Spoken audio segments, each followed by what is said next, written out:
All right, we are officially live. What is going on, crew? Chaz here with Side Hustle Network, doing our weekly Q&A sesh. We are back on schedule with Tuesdays at 5 p.m. Pacific time. All right, let me make sure my tabs are closed. I don't want no notifications popping up. All right, as always, audio, video, check. The lighting is a little weird. We have the sun setting right in basically on the side that our big warehouse door is on, and it just starts to shine right through. So you guys are literally over the next hour going to see that sunshine kind of dim on down. How is everyone doing tonight? Hopefully you guys can hear and see me okay. Can I get confirmation from somebody?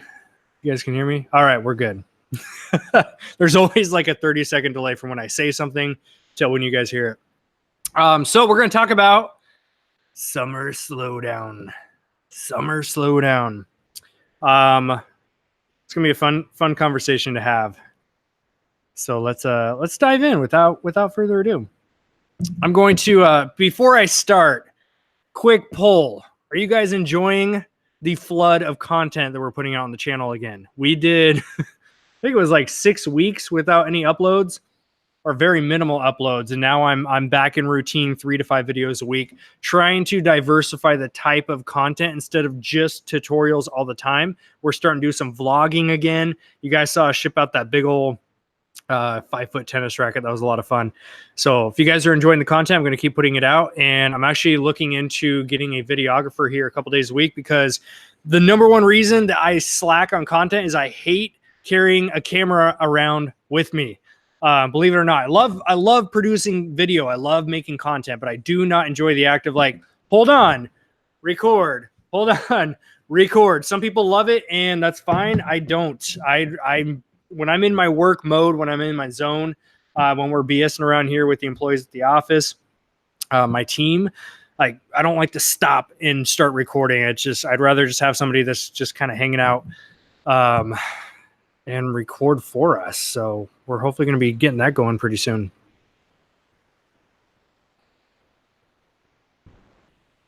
All right, sweet. Jeremiah just started following, learned several good tips. Well, you guys keep showing up. So I guess I'm saying something worth listening to if you guys keep showing up. So we'll work with it. So let's talk about summer slowdown. What is summer slowdown? For those of you that may be newer to the reselling community, you're not quite sure what this whole summer slowdown thing is. I used to believe in it, and everything, let me just start with this. Everything I'm going to say from this point forward in this video is 100% my own personal opinion, my own experience. Some of you are not going to agree with the things I say, and guess what? It's okay. People can disagree on things and still respect each other. It's shocking how that works sometimes. So I am 100% okay if you do not agree, but I'm talking about my own experience here. I used to believe in this whole summer slowdown thing. I get that people are out camping, they're out enjoying their summers, they're not buying as much. That may be true in some aspects, and it is true in a lot of categories, okay? You're not going to be selling a lot of boots and winter gear right now. And sometimes that's a category some people focus on. So of course they see a summer slowdown. But in general, here's what happens. A lot of people start complaining about July, which we're on the tail end of June, and we're already starting to see some of the complaining happening, Instagram, Facebook groups, etc. What happens is people's sales start to come down because everyone's out enjoying summer, not buying as much. Like I said earlier, that may be true with a lot of different things and categories. But what I've experienced, because I used to believe that. I used to believe the summer meant slow sales. But guess what happened? I'm up 33% in one of our eBay accounts. We have 2 of them. We are, for the first time, I think ever in the eBay world, our rolling 60 days is almost to 20K.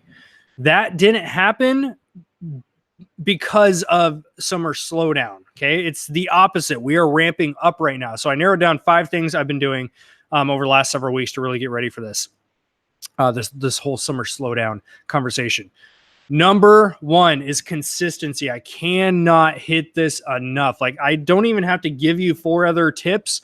I can just talk about consistency because that is the key throughout this whole thing. You battle the whole summer slowdown with the consistency. That I did a post on Instagram this morning talking about this, or yesterday, I think it was on Instagram, but consistency. And what I mean by that in the eBay sense, and same thing with Amazon. If you stop listing every day, if you stop sending in weekly FBA shipments, your sales will slow down. Almost guaranteed for most of you. So if the first thing, if somebody comes to me and says, Chaz, my sales are slow, what should I do to increase them? Number one is I'm going to look at your schedule and I'm going to ask you, how many listings are you putting up per day? How many items per week are you shipping to Amazon FBA? The same thing can go for Poshmark and Mercari and all the different reselling channels. Primarily eBay and Amazon is what we do, so that's what I talk a lot about. It comes down to your consistency. When my sales were down, especially when we had a baby who's now 6 weeks old, we were not listing a whole lot for those 6 weeks. Could I have played that a lot smarter? Yes, I could have batched a whole bunch of photos before we went to the hospital, and I could have scheduled those to auto post 5 or 10 a day. Okay, there's ways you can play smart with this. You don't have to take time necessarily every single day and list. If you have one day a week that you can take a whole bunch of photos and create a whole bunch of drafts, guess what? You can pay 10 cents and have those scheduled to auto post throughout the entire week. When it comes to consistency in eBay, I'm learning that Amazon's algorithm kind of plays in this too. I've been paying attention lately. When it comes to eBay specifically though, eBay would rather you list 3 to 5 items per day rather than listing 30 at the end of the week. Okay, let's say you have Sundays off, you take out 30 photos, you create 30 drafts, and you make them all public. And then you don't do anything else for 4 or 5, 6 days. eBay would much rather you do less listings per day, but more consistently. Okay, they're looking for activity. That's what it boils down to. Amazon's the same thing. We started shipping stuff back into Amazon again, which we didn't do for a while. I didn't create an FBA shipment for a long time. And now we're shipping stuff back in. And guess what? Miraculously, some of my older inventory is starting to move. Okay. I didn't change anything in my repricer. I didn't change anything except for the fact that we're showing activity in the account again. And the algorithms will love you for that. So number one is get consistent. Okay. If you have not been consistent, you don't even listen to the other tips because you need to start with consistency. What's up, Gretchen? We've got our admin up in the house.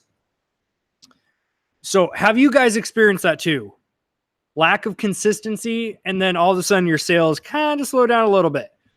Same thing as you ramp up consistency. It's not an instant gratification. I think this is where it gets a lot of people because this is where I struggle mentally.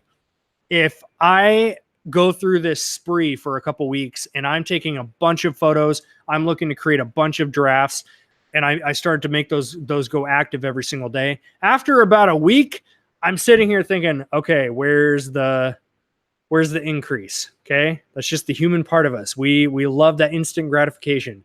If I do a bunch of work in a week, I want to see the results. But what happens is there's going to be a slight delay. And we are experiencing that right now. We had a $1,300 weekend on eBay for the first time in a while.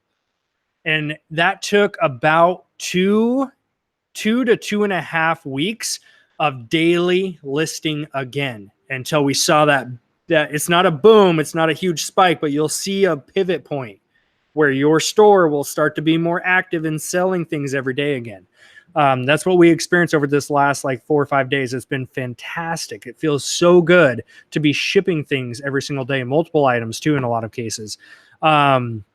But it comes down, consistency was the number one. And I know that's such a cliche BS topic to even bring up every single week, but it's so true.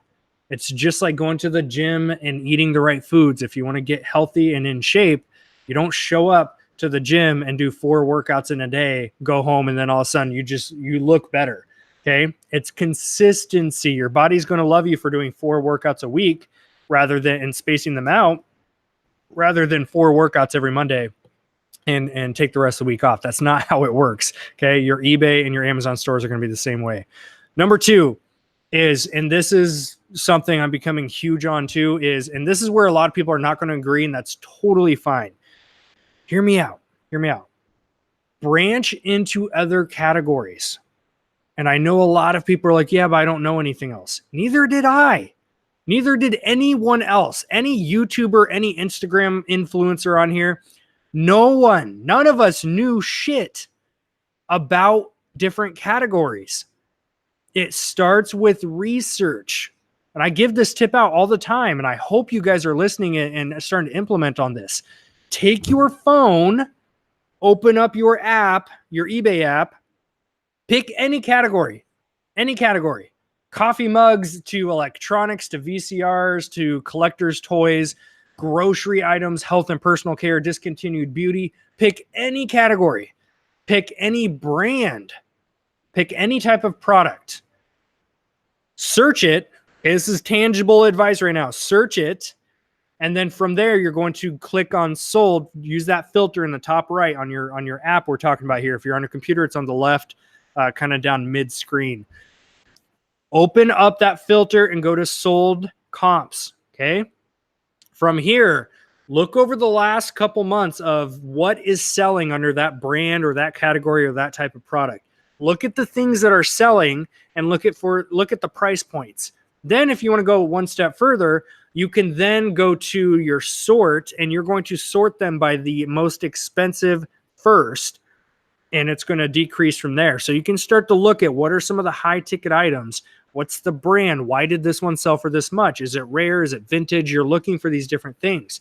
Then the more time you spend doing that, the more you're going to recognize these products in stores, in garage sales, estate sales, even online arbitrage stuff. So that has been a game changer for me recently. I've been getting fairly heavy into more of like the vintage toys or collector's items category, which I never would have branched into before because I had no idea. I didn't know the difference between the Ninja Turtle action figures. I just knew the ones I grew up with, okay? I knew the nostalgia aspect. I didn't know the difference between some Snoopy stuff, okay? These are all items I have right now in front of me. I bought out a Snoopy collection. I have an entire Puppet Master factory sealed 1997 collection. I have at least 100 Ninja Turtle figurines, as well as next to me, I bought out a 1988 factory sealed Ninja Turtle. I have the whole series. Okay, they're going to sell for a good amount of money. I got into vintage lunch boxes. I never knew about any of this stuff. So it just came from me starting with the research, which is looking at sold history of different things, and then trying to find those products. Facebook Marketplace, Craigslist, OfferUp, garage sales, thrift stores. That's it. I had somebody ask me earlier on my Instagram, they're like, how do you find so much stuff? Because I'm in stores. I'm in garage sales all the time. That's part of the gig as far as eBay goes. If you're running a thrifting type of business model, it's just a matter of spending more time in the stores, at the sales, looking this stuff up until it's just practice, until guess what? You get to the point where sometimes you walk into a sale and you don't even have to open up your eBay app. Imagine getting to the point where you don't even have to use your phone. You can see something and you can say, hey, I know that's worth about $80. And if it's got a $10 price tag on it, you pick it up. You don't even have to spend the time researching because maybe you've sold it before. Maybe it's something that you already knew about. Okay. Now I am a fan of always double check. So even if you're confident on an item, always look it back up. Maybe the market changed a little bit. Maybe saturation came in. So you always got to know what the current marketplace value is. But it all comes down to researching first and then getting out and practicing, which means go look for those items. Okay. Reverse sourcing is one of my favorite methods. Take a product. So let's say vintage lunch boxes. Take vintage lunchbox. Use those keywords on Facebook Marketplace, Craigslist, OfferUp, and start to find these lunch boxes in your local area. And then guess what? When you find one on a listing, someone selling it for, let's say, $20, you are going to search that. The cool part with old vintage stuff, as far as lunch boxes, toys, a lot of these things have a date on them. So it makes it pretty simple to look this stuff up. Then it's just asking, okay, how much can I sell it for? How much can I buy it for? Is there enough margin after fees and shipping and my time to make it worth picking this up for X amount of dollars? That's up to you guys to do the research, but that has been number 2, which is branching into other categories. For me, it's been the more vintage collector's items. I'm loving this game. It's definitely different than just like I've been pretty heavy in VCRs, electronics, remotes, all that kind of stuff, which is still fun. It makes a good amount of money, but man, I'm having way too much fun doing the collector's items right now. Like I just photoed the Puppet Master set, and it's all factory sealed action figures from '97 on Puppet Master. Do we have any Puppet Master fans in here, by the way? That's just one of those weird horror movies back in the day that I don't think a lot of people quite know about still. But the second I saw these action figures pop up, like no brainer, I saw them pop up for $10 each. I've got one of them. I have 2 units of one specific one, 6-shooter. He sells for about 40 or 50. As the complete set, I'm talking several $100s. I'm probably going to list this set for about, I'm probably going to start it at about $500. See if I get some watchers, send out some offers. That's awesome. Yes, we got a couple Puppet Master fans in here. But that's what I'm talking about. I never knew to pick that kind of stuff up until I just started researching about it. And then when I saw the opportunity, and the cool part with Facebook Marketplace, OfferUp, etc., the more you're looking for certain type of products on there, the more listings you're clicking on, the more the algorithm learns what you like. Every single time I'm trying to find my parents a car right now. Anytime that I click on a car on Facebook Marketplace, guess what? I see tons of cars for like a week. Then if I click on a vintage toy, I see vintage toys all the time. So it's really cool how it kind of learns your, I don't know, cool or creepy, but, and then don't get me into the audio thing. Like if you mention, has anyone had that happen recently? You mention something to somebody.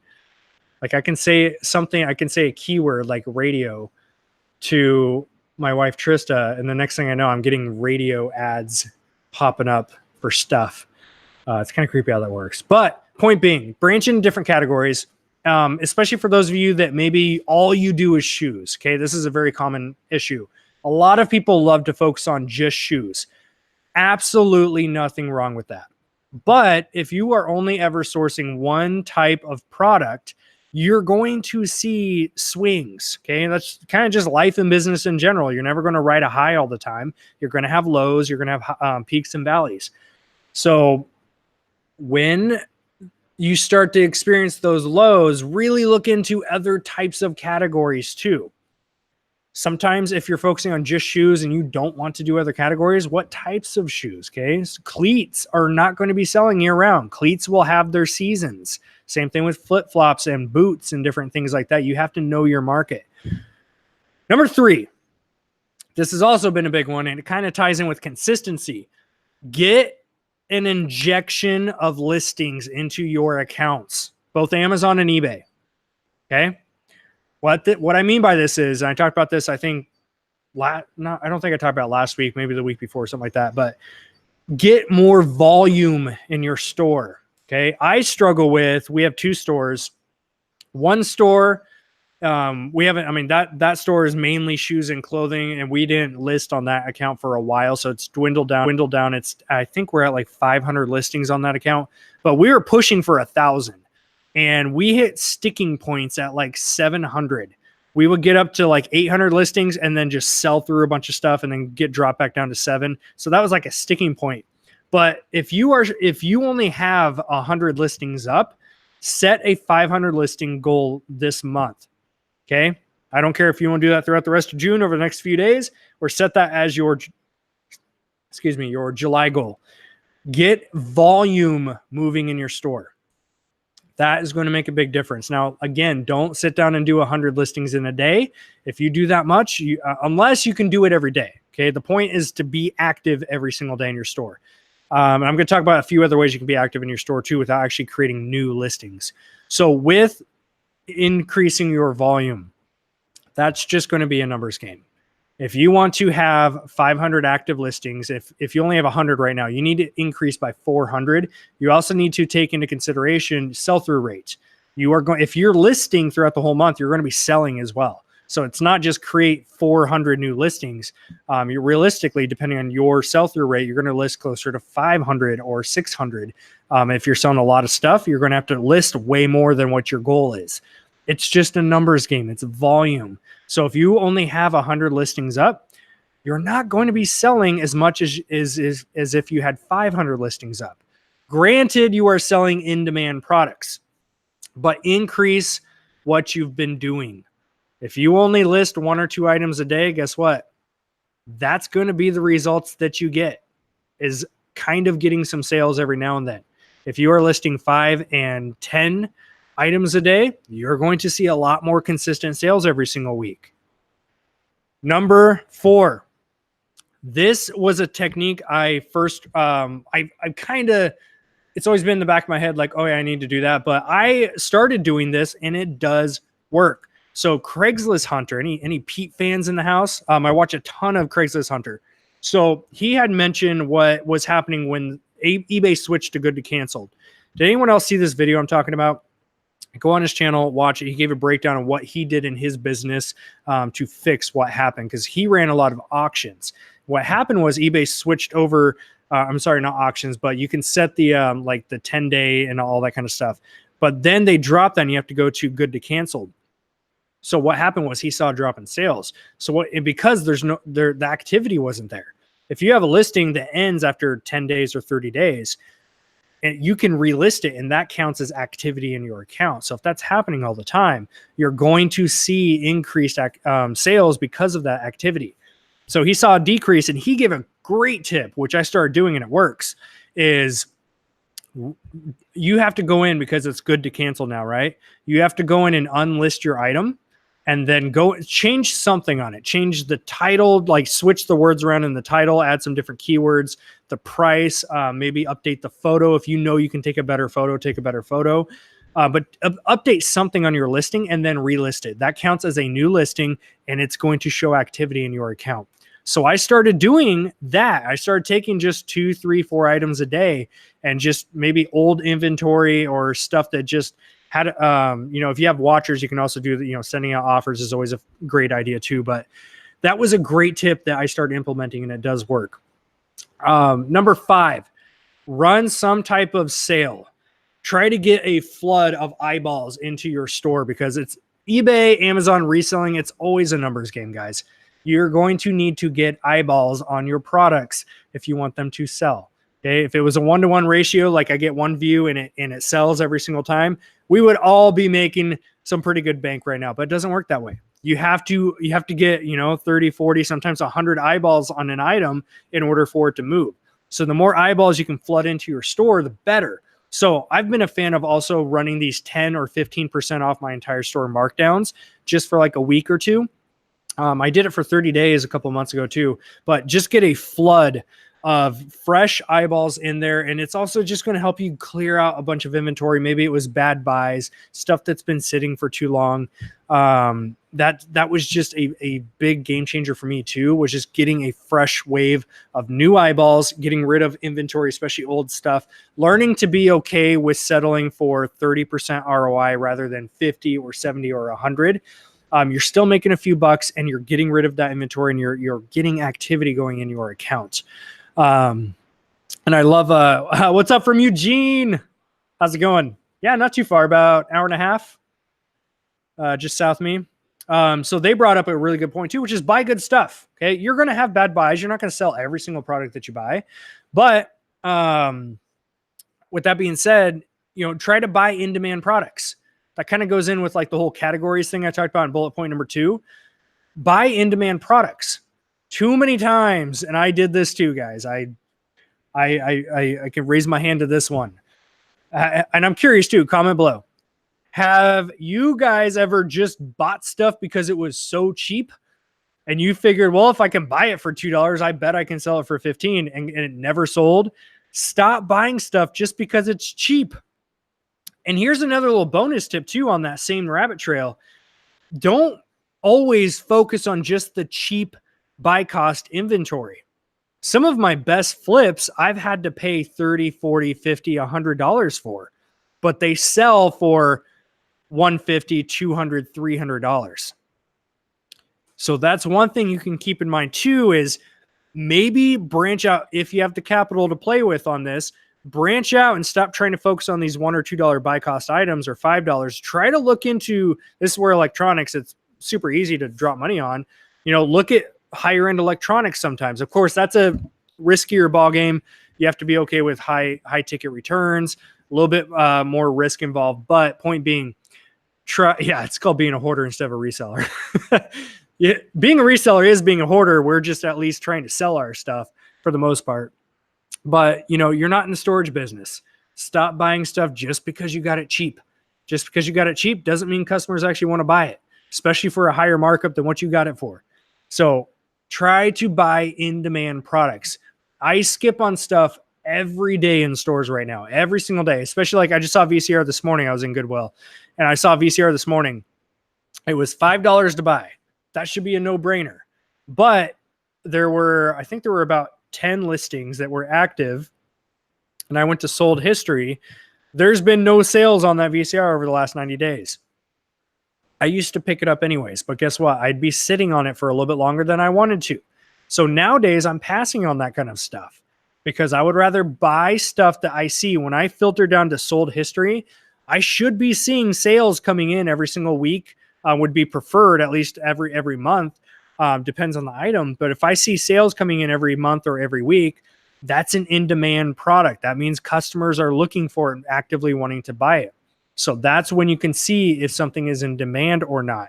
If you see that there's 0 sales over the last 90 days, there's not much demand going on right there, unless it's a super rare item or something like that. Again, everything I'm saying is all personal experience, personal opinion. This is just kind of how I work my business model right now. Since a lot of people keep asking how I'm working things, this is it. Here you go. It's nothing fancy. Okay. It's raw behind the scenes talk right now. Yeah. Gretchen nailed it. More sold comps are showing higher demand. It's pretty simple. I think a lot of people are just like, you got to get out of this mental, like, being stuck, right? Analysis paralysis, fear, whatever you want to call it. But a lot of people are always just stuck. Like, I want to resell. I want to do this more full time. I don't know what products to buy. It's literally just a game of go into stores, go into sales, wherever you want to buy your product. And you have to be willing to put in the hours on it. If you go into 2 or 3 stores a week, you're not going to be doing that great in the resale game. You might make a few sales, make a few bucks. That's cool. That's fun. Is it going to pay for your gas? Maybe. Are you going to make any actual money doing it? Probably not. You have to be going into 5, 10, 20 stores every single week if that's the game you want to play. Let's talk about that real quick. I see so many people that say, I want to resell. I want to do this more full time. I want to make 1K a month. I want to make 5K a month. I want to get 20K a month. But they're not willing to do the things that are needed to do that. Those of you that you see blasting Instagram posts that are crushing it, they're not going into 5 stores a week. They're going into 20, 30, 40, 50, or they're going in wholesale. Okay. If you have a lot of capital to play with, wholesale is the way to absolutely scale. But if you want to build an eBay business, I'm not talking so much about Amazon now, but more eBay. If you want to go out and thrift and build a business model around that, you better be willing to put in a lot of hours. Thrifting is very profitable, but very tough to scale to like a massive degree. Can you make 5K a month profit doing thrifting? Absolutely. Many people do it, but guess what? They're busting their butts and putting in hours every single day. So don't sit here and say, I want to do 1K a month in sales. I want to do 5K a month, 10K a month. If you're not willing to go put in the hours that those of us doing those numbers are actually doing. Like I said, for the first time in a while, our rolling 60K number is almost a 20K on eBay. Okay. Guess what? I used to dream of doing those numbers, but now that I'm doing them, I'm starting to see, okay, I'm putting in X amount of hours right now to get 20K on my sales. If I put in 10 more hours per week doing the same stuff, chances are the numbers are going to go up. I'm going to buy more stuff. I'm going to list more stuff. I'm going to sell more stuff. That's the game we play if you're choosing to go down the thrifting route. So don't say you want to do 5 or 10K a month at thrift stores and garage sales and Goodwills if you aren't willing to put in the hours it takes, because that's the thrifting life. It's hours in the stores and at the sales. That's it. Now, that's just the buying process. let's get behind the scenes a bit. You buy the product. Then what happens? Let me show you what happens when you keep buying too much shit. That, you guys can't see it, but that is 2 6-foot tables deep full of stuff. Okay.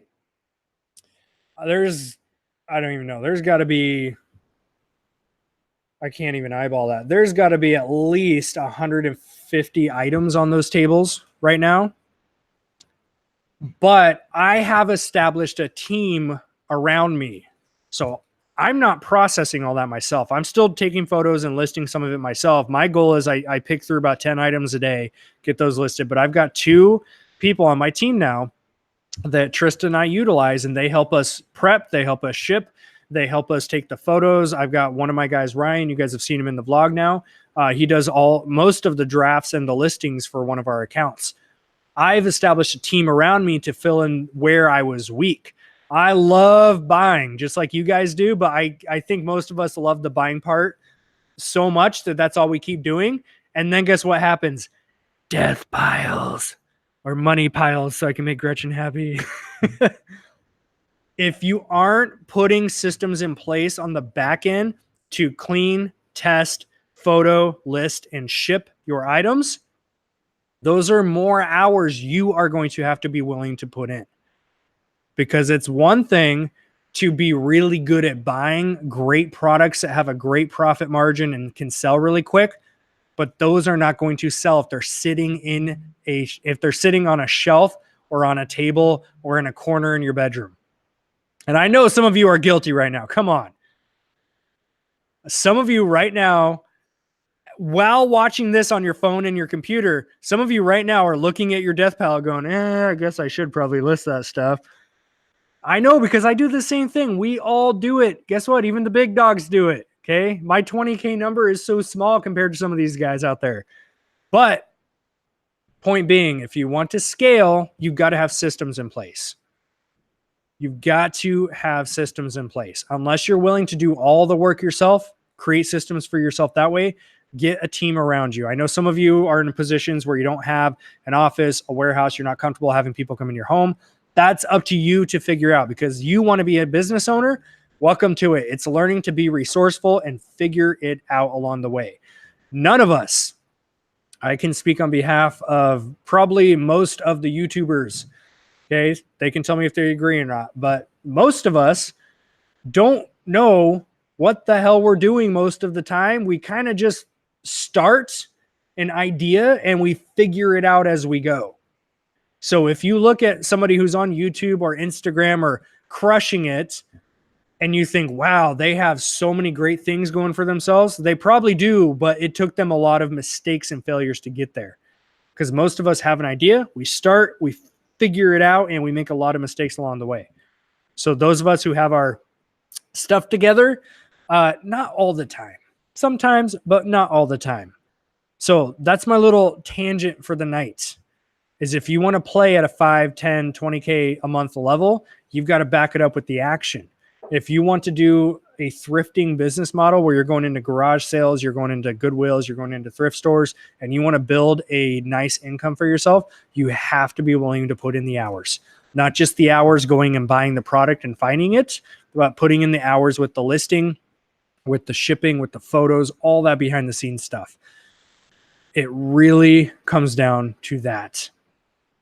So now that my tangent is over, we still got people watching. Sometimes I say a bunch of stuff and then I'm like, wow, people are still here. That's so great. Thanks, guys. Yeah, Mo Flips says better or buy better, list more. And that's the thing too, is the more you do this, the smarter you get, the more you cherry pick. I'm really cherry picking my items right now because I have a lot of stuff sitting in bins that I thought at the time was a good buy and it may still be profitable, but it's taking forever to sell. So I'm now really cherry picking my stuff. I want stuff that's going to sell within like maximum 60 days. I would prefer within 30 days. I'm trying to look at stuff that's actively selling within 30 days. I love that. Getting up early is a game changer. Absolutely. I'm usually up by 5:30 these days right now. Well, part of it's that's my hour to feed baby, but usually I've always loved getting up that early because it gives you more hours in your day. Of course, you got to go to bed a little bit earlier, but that's a different topic. All right, Q&A session open now. So let me close that out. Summer slowdown is a bunch of BS. If you are listing in-demand products that customers are actively buying every day and you are finding them at a cheaper price than what they're selling for, then you're going to win. You will have a kick-ass summer. Don't let summer slowdown happen because you chose to be inconsistent with your stores, with your sourcing, with your listing, with your shipping. I don't know what your inconsistencies are. I know what mine are. You need to identify what are your inconsistencies and what are you going to do to fix that. That's what it comes down to. So for me, cherry picking my items has been great. That's how I'm going to bust through this whole summer slowdown, and I'm going to have one of the best summers reselling as that I've ever had. Cut. All right, let's get to questions. I'm going to scroll up here. Ooh, you guys have been busy. All right, I'm going to hit the chat, and if I do miss your question, just copy and paste that at the bottom. I'll be sure to get that answered.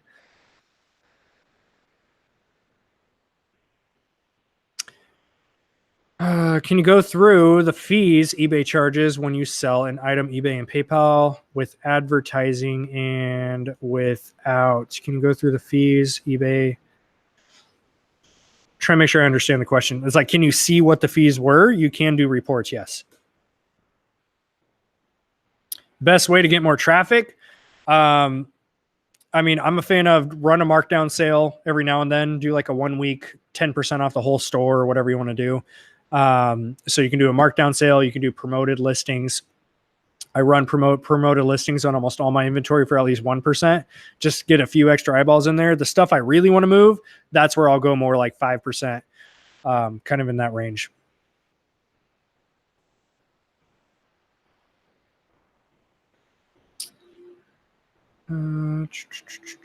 Thanks for being here, by the way, guys. Do you suggest looking up every item to see how well it is selling? Yes. Until you know the market, you need to look up every single item. Why? Because I get messages all the time of people are like, hey, I bought this item, and then when I went home and looked it up, it's not worth anything. You should have looked it up before you bought it. That's how you end up with bad inventory. I know because I did it for a long time. So I look everything up. Until you really get a grasp on that market, whether it's shoes, video games, you have to keep looking stuff up until you know what the value is on some of those items. And value can change. I mean, quick. We see it all the time with different categories, especially toys. If you buy like a new Funko Pop that comes out, you can sell it for $30 today, but 2 days from now it might drop to 15. Like, it's a quick changing market on some of the products. So it's up to you to always do your research. But yes, don't buy a product if you don't know what it's worth. Take it home, look it up, and then realize it's not worth anything.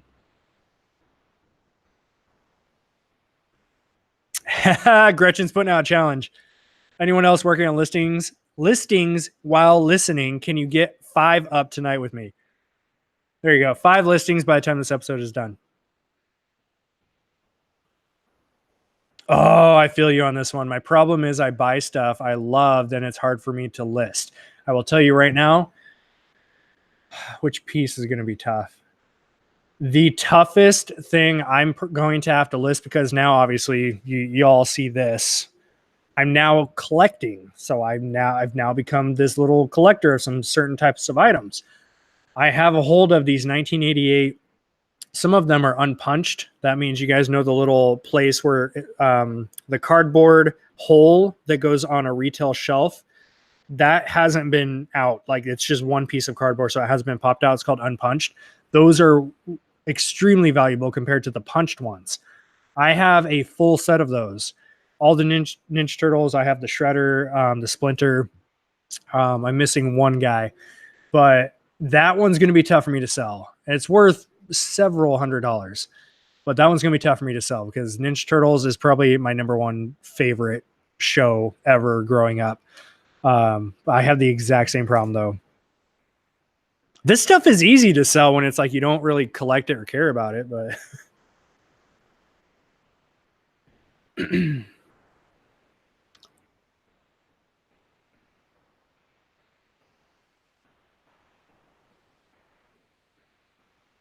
yeah, I'm guilty of listing a ton and then not a lot. I need to list more consistently.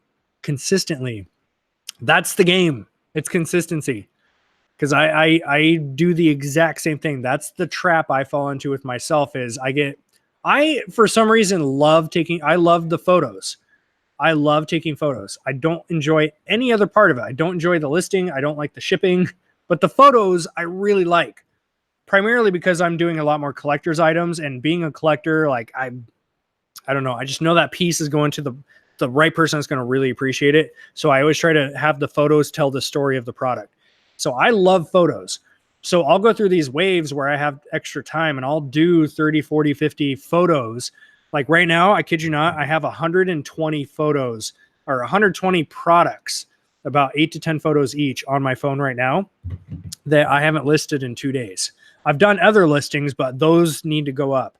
So I go through the same thing where I get motivated and I take a whole bunch of photos, and then I might go through a wave of listing 20, 30 items, and I don't list anything for like 3 or 4 days. That's what needs to stop. And that's why I stopped about 2 weeks ago. And our sales are back up 34% right now. It's all consistency. I haven't done anything drastic. I've just been consistent.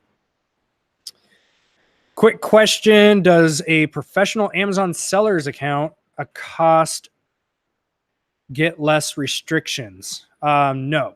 You are going to have the same level of restrictions whether you are doing the individual plan, which is the free plan, or the paid professional plan. But the professional plan is what allows you to apply to get approved for them.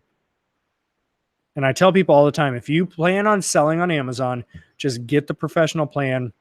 There's tons of benefits to go with it, but you can apply to get ungated in a lot of these restricted categories and brands. And if you're going to do Amazon, like just get in there and do it. It's $40 a month. You can easily make that back.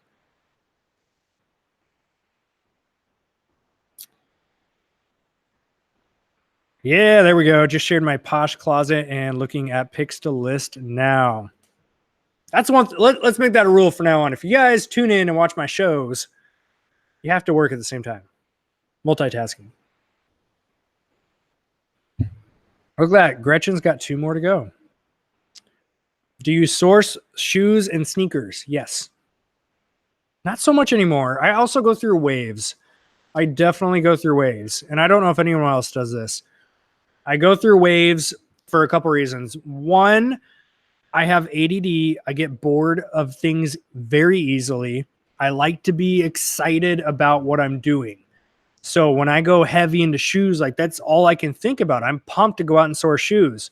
And then I start selling some electronics. I'm like, oh, this is exciting me. Like I get to go do the electronics game for a while. And then shoes just kind of bore me at some point. It becomes the same thing over and over, which I personally don't like. Again, I'm ADD. I need to be excited. So then I got into like right now is collector's items, collector's toys, vintage stuff. I just sold a Jack Daniel's freaking wood tray for $80. That's my game right now. I'm excited about it. But will the excitement wear off? Probably, most likely. And then I'll kind of slip into a different category.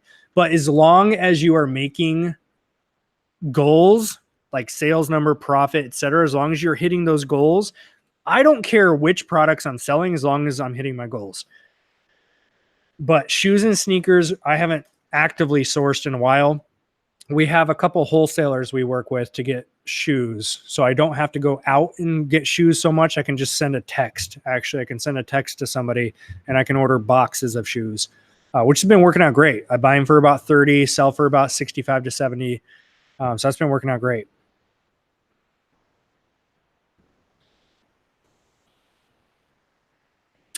Alton, I love that. I'm in my storage unit listing. I love that.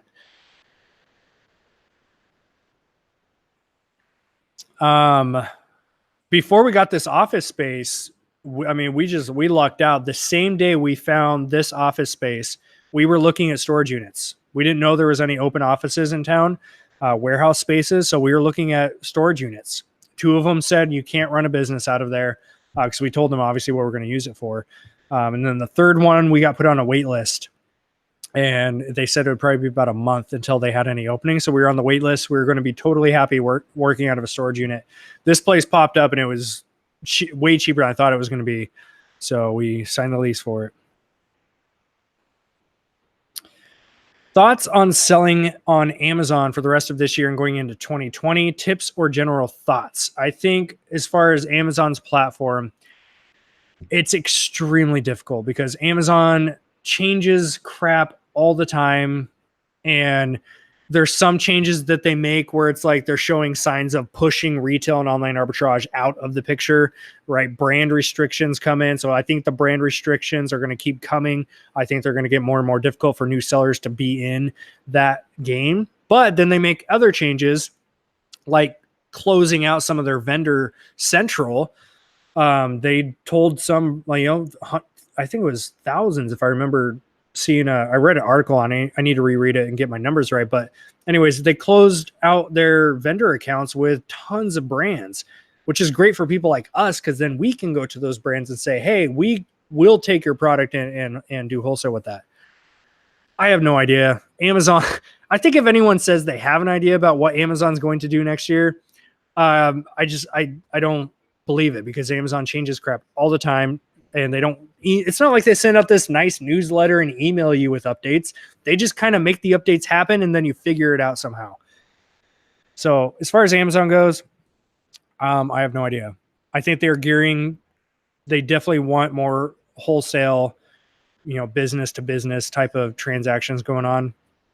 But then again, they make changes where that kind of shows they don't want that. So I have no idea. I'm just going to keep doing what works right now this month until they make changes and I have to adjust.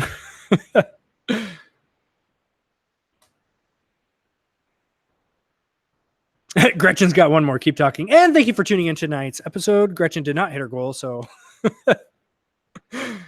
we got Thrifty Santa on board. What's up, man? Haven't seen you pop in here for a while. Do I use PhotoFuse or any other program to get a white background? No, I don't, because I personally think they're a waste of time.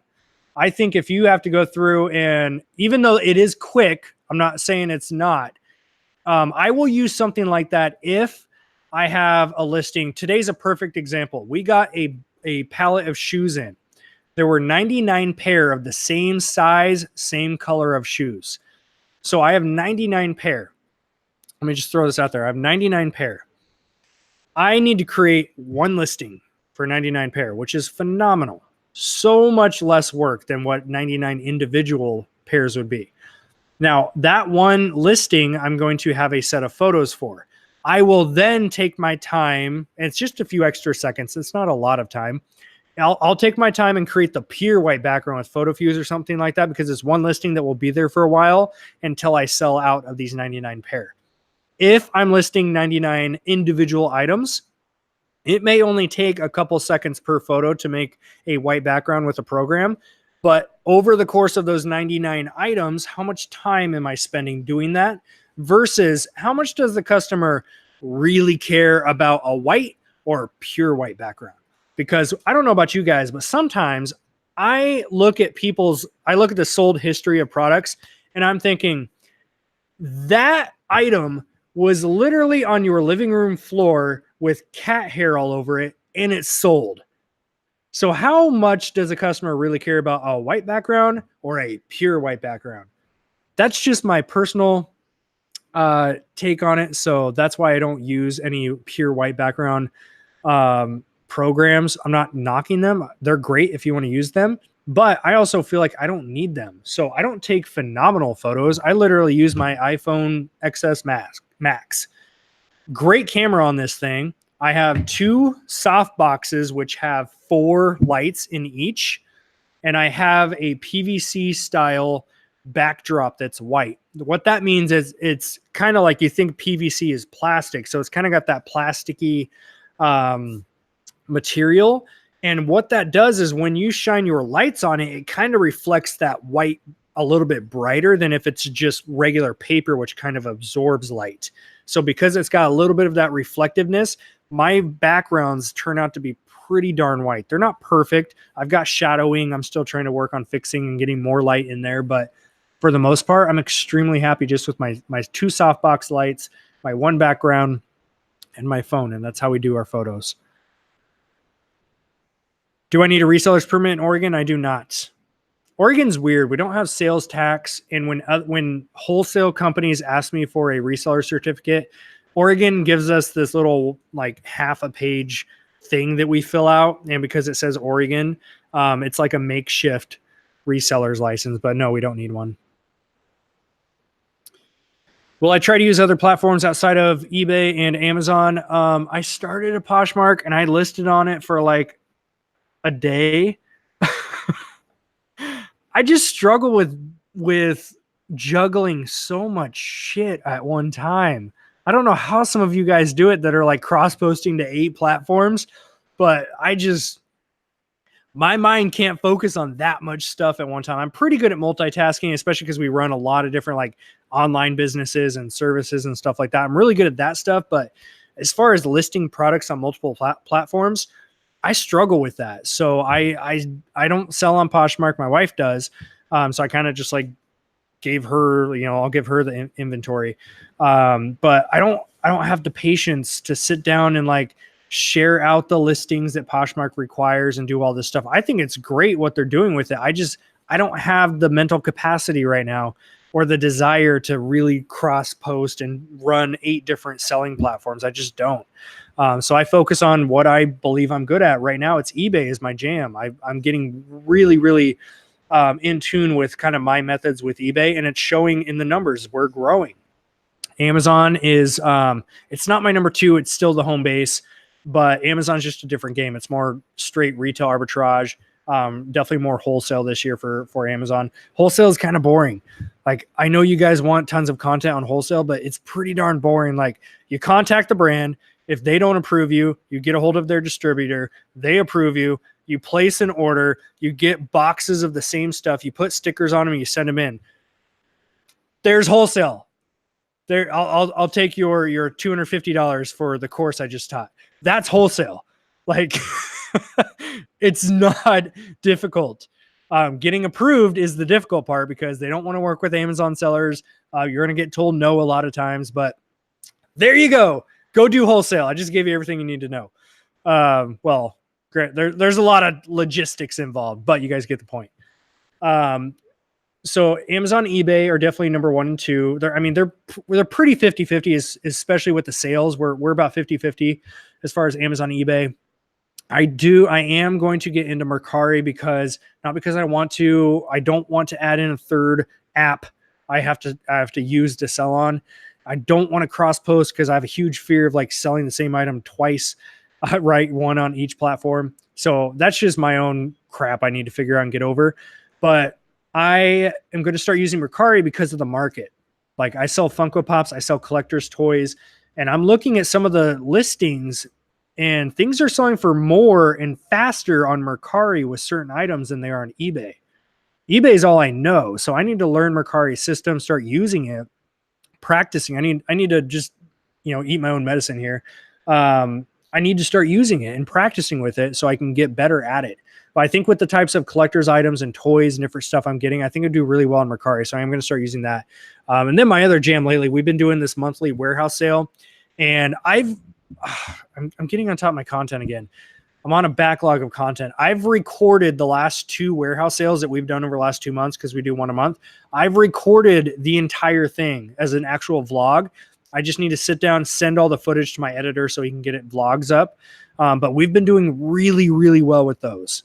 And I love that. So we've been stockpiling our little brick and mortar shop that we got here. And we open up the doors once a month. Huge flood. We get hundreds of people that flood in here. And it's just been a lot of fun. So that's my other jam. So Amazon, eBay, and local sales are like my top 3. Man, that was a mouthful. You guys are still here. Thank you.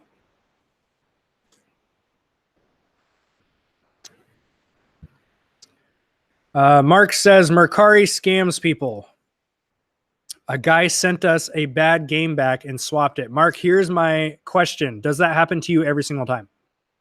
Or did it just happen one time and now you say Mercari is the reason scams happen? Because guess what? Scams happen everywhere. Scams happen on Amazon. They happen on eBay. They happen on all the platforms. So unless you just, for some reason, are attracting all the scammers, I don't think it's fair to say one platform is the reason that scams happen, because it's not. You guys remember I talked about like the sun coming down at a certain time? Like that's that time. It's hitting the windows, which is like blinding. All right, let me scroll back up because I know we had some questions coming in. All right, and I'm gonna be fairly on time tonight, so I'll cover just a couple more questions, about 5 more minutes. Keep these to an hour, which still amazes me that you guys sit down and watch a whole hour of this stuff, and I can't tell you how much I appreciate it. To me, this is just my outlet to banter about stuff, and you guys show up, which is it's amazing. I love it. Or if you happen to have a gigantic tennis racket that won't fit into your normal background. So I had that issue where, so we have a big, like one of those $400 photo boxes for clothing that you can walk into. Trista uses that for all of her clothing. The tennis racket fit in there, but for some reason, the white background in like the, I don't even know what the actual color is called. It's like a beige. It's like a silver beige color, silvery beige. That's what I'm going to call it. Silvery beige. The white background was not happy with that contrast. So I ended up taking it into our shop, which the walls are mint green, and that worked perfect. So I threw it up on a wall, brought my lights in there. You know, it took an extra like 5 minutes of work, but I got in there, and the photos weren't great by any means because I was very far back. The thing was 5 feet tall. The photos weren't fantastic. Another prime example. The photos weren't fantastic, and the thing still sold. But yeah, I definitely had to figure that one out. How do you feel about old windbreakers or starter jackets? Yes, there's definitely a market for that. It's just like any other product. There's going to be cheap ones and there's going to be expensive ones. So the answer to those types of questions is usually you have to do your research. Or my favorite, it depends. I always feel bad when I get a bunch of questions and my answer is it depends. Some are good, some are bad. You have to do your research, learn which specific ones. There you go. A tip for selling kids' clothes on Posh. Grouping same size has increased my sales on stuff that was sitting for months. That's a really good tip. Trista does that as well, where like we went to an estate sale and she got a bunch of kids 3T clothing. So she can now lot these together and sell it as a lot. Any advice for private label startup capital lessons you may know of? That's a whole hour, 2-hour segment in itself. We don't do private label yet, primarily because of the capital. You have to have a fair amount of capital up front that you're not going to see a return for several months. While I can take that same capital, go into thrift stores and retail stores, and I can flip that in the same week sometimes. But you are going to need some cash and a ton of research. There's so many great videos on YouTube. Go subscribe to Watch Me Amazon Larry. Just type in Watch Me Amazon. Larry's a really good one. Look up Vendrive, Dylan Carter, another fantastic resource.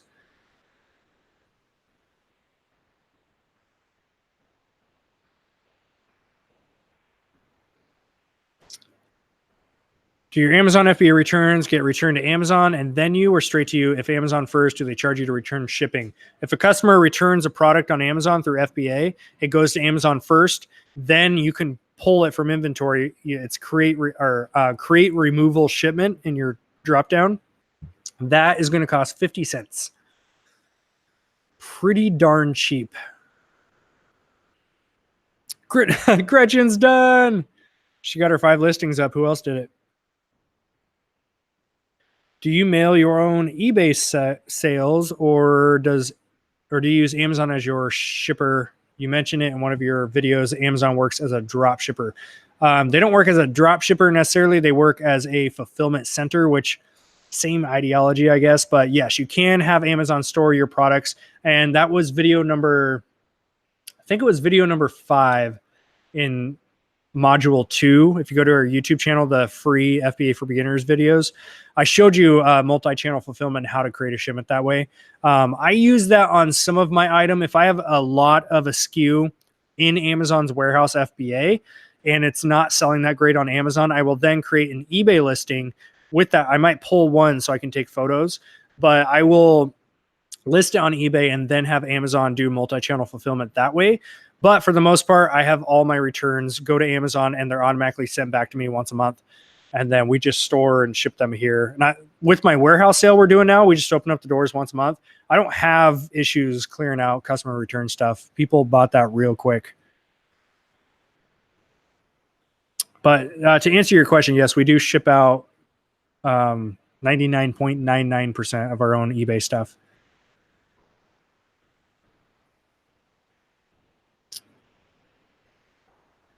All right.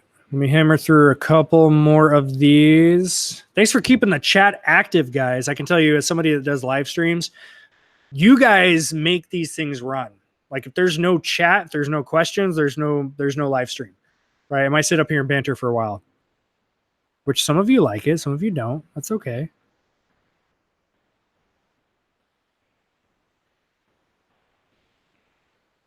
Starting out, would you care much about average sale price or just making a profit? Make a profit. Like, don't go and sell stuff at a break even. I mean, I've told people this advice before, but take it with a grain of salt. I don't care if you break even on a sale in the beginning, if you're getting the experience out of it, because then you'll know what to do better next time. But your goal should always be make a profit. Even if you're doing $1 profit just to get a learning experience down, go for it. As you get more into your reselling career, you start to cherry pick and your average sale price will start to come up. Average sale price on our SHP account is, I just did this the other day, like $68. And then our second account is about $38. They did not start that way. Those used to be like $15 to $20 average sale price, but we've gotten smarter and start to cherry pick a lot. And there's another book too. It's a great book called Profit First. So look that up on Amazon, Profit First. No endorsement, affiliation at all, but great book. And it talks about profit, is what you should focus on, especially, sadly with social media, Instagram, YouTube, a lot of sales numbers are thrown out there, like 100K in sales, 200K in sales, $1 million in sales. Don't really care about the sales number, because you never know what they're doing profit in their bank, in their pocket at the end of the day. There's people I personally have known that are going to do over $1 million in sales. They're going to make the exact same profit at the end of the year that the person doing 300K in sales is going to make. I used to be about the sales. I used to tell myself, like, I'm going to be $1 million seller, blah, blah, blah. And I really honestly just don't give a crap about it anymore. I care about the profit that's coming into my family's bank account. All right. Any last minute questions you guys want answered?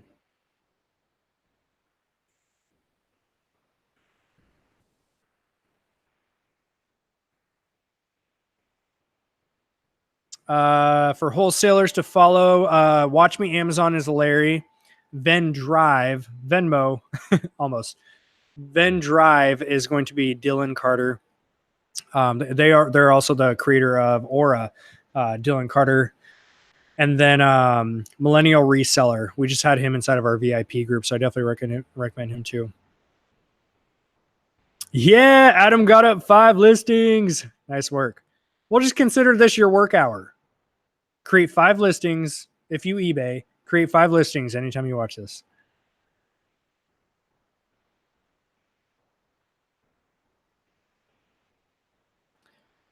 This is a great one. How do you handle going to 4 Ross, 3 Burlington, and a couple Goodwills and walk out of all with nothing?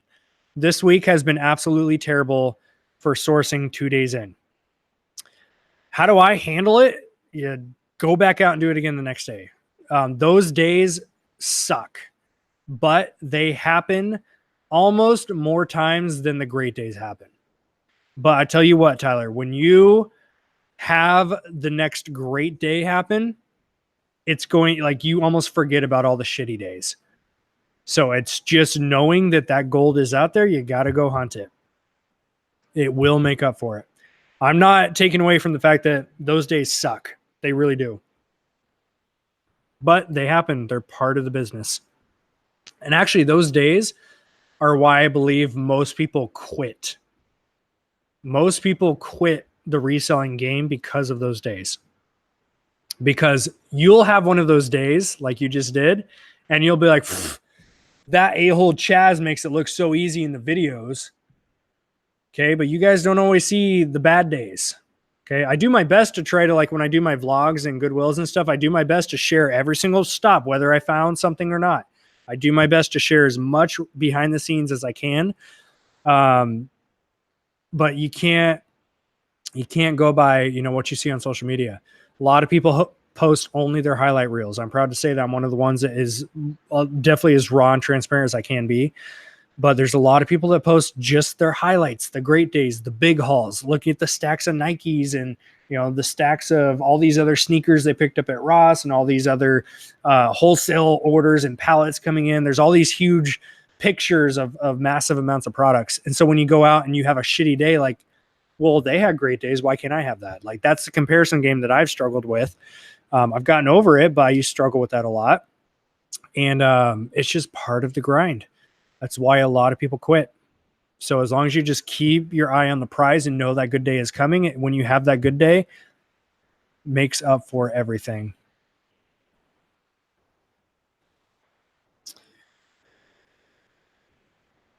All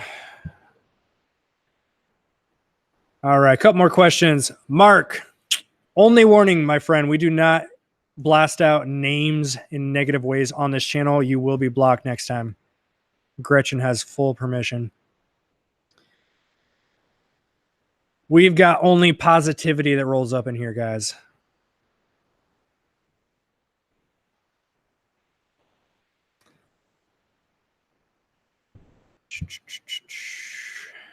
Thanks, I'm new to this. I'm still going strong. Haven't made much of anything, but every day is a learning experience. Tyler, especially because you're new, it's going to be really tough because you haven't gotten those big scores. You haven't had those big wins to make you understand that they're coming. The more you do this, the more you're going to just, it gets easier to have a bad day and just kind of like, okay, it was a shitty sourcing day. And then you go out and do it again the next day. It gets easier because you start to understand that those great days are coming. Another seller claimed ownership of the brand and kicked all the other offers by reporting them as counterfeit. Open a case. Response was to email notice dispute, which I never respond. What would you do? Paul, you're going to have to open up a case with Seller Central and just explain the situation. They'll do an investigation. They might ask you for a proof of purchase or your receipt or invoice, and kind of go down that rabbit trail with it. But sadly, you know, that's part of Amazon. It happens, especially recently. I don't know. I've heard waves of people having that happen too. You've got some pretty shady sellers that are out there. What are some seasonal items to bolo the next couple of months? Unfortunately, that's not info that I blast here on YouTube because we have over 100,000 subscribers. So I don't give out active bolos to the audience here. We do have a smaller VIP group, which is where we do share those bolos out. But your answer is kind of within your own question, which is think seasonally, right? What holidays are coming up? What seasons? What's the weather supposed to be like coming up? Bolo means be on the lookout. So that's, you know, I found this notepad at Walmart. Be on the lookout. This is a bolo. So you go to Walmart and try to find the same notepad. Yeah, but that's one thing I don't believe in, I won't do here on the YouTube channel, is sharing active BOLOs, which means currently right now in this time, they are good flips. There's profit to be made, because if I have 100 of you that take action and go get that BOLO, as much as I want to trust everybody, I know some of you are going to tank the price, and that's just what happens. So that's why I don't share active BOLOs here on the channel. After a BOLO has it's ran its race, I've made my money with it, and then it's no longer profitable, then I'll share what the BOLO was, but not to share the BOLO, but to share the process of how I found it, why I thought it was a good flip, and the experience with it.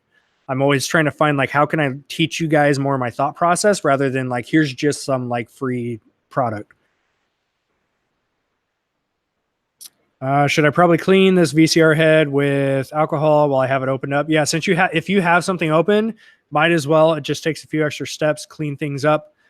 And then eventually you have to learn when's a good time just to cut the loss. I've had to do that with some things where I might pay $5 for it. It might sell for 40, but eventually I'm if I've put more than 15 minutes into a product and I'm only going to make 20 bucks, probably not going to be worth my time. So you kind of have to weigh out when is your time worth what you're putting into it. All right, my friends, we made it to the bottom of the chat, almost on time, fairly on time. But thank you so much for tuning in to another live show. I will be back here every single Tuesday at 5 p.m. Pacific time for an hour to do live Q&A sesh. I will always try to bring a topic to the table to discuss first, because some of you, I understand, you don't like just random live Q&A session. Totally fine. So I always try to keep the first 20 minutes dedicated towards a topic. Today's topic was summer slowdown, question mark, question mark. It's BS. If you are sourcing in-demand products that customers are actively buying and you are able to go find them cheaper, you're going to have increase in sales. Okay. Get consistent, diversify your categories, get into different types of products, get into summertime products. Stop trying to sell so much boots and clothing items. Try to get into products that are in demand. Number 3, inject a new standard for yourself on how many listings you are getting up or how many items you're shipping to Amazon FBA. If you typically do 20 listings a week, I challenge you to do 50. Watch what happens. I better get an email from somebody in 2 weeks that says, hey, Chaz, I did an injection of 50 new listings on my store. Here's how many sold.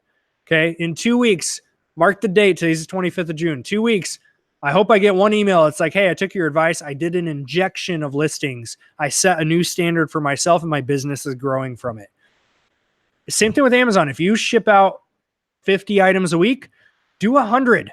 Go out and source more. Go find more stuff. Ship in 100 items. You're going to sell more. Number 4, delist, right?